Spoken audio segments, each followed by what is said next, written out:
We will see how to give the subconjunctival mitomycin C injection in trabeculectomy. This is a tips and tricks series. The basic requirements is the pre-mixed 2 milligram mitomycin C that constitutes about 0.2 milligram per deciliter and a preservative free 1% lignocaine.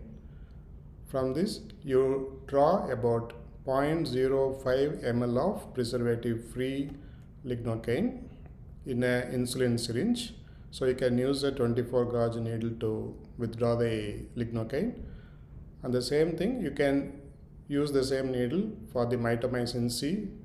Same 0.05 ml of mitomycin C. You withdraw again another 0.05 ml of mitomycin C.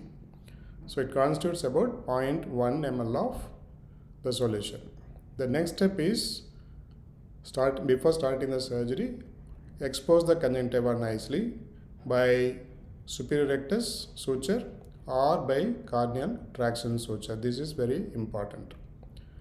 The next step is you identify the large blood vessel which is around at 12 o'clock position, which is shown in the arrow mark. Almost in every patient you will get this blood vessel, the large vessel. So it's very easy to identify. Then the next step is just go with your syringe and needle. So now the needle you should have changed. That is the 26.5 insulin syringe with the needle. You go close to the blood vessel, the large blood vessel, just away from that, and then pull the conjunctiva. Now you see that the bevel of the needle is facing more posterior. So this is very important. The needle should be facing more posterior.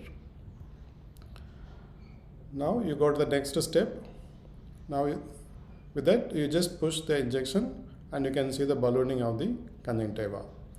So once the ballooning of the conjunctiva happens, now with the tenons, the iris spatula, you just flush out all that fluid there, the mitomycin injection area, more posteriorly. So the conjunctiva is flattened out.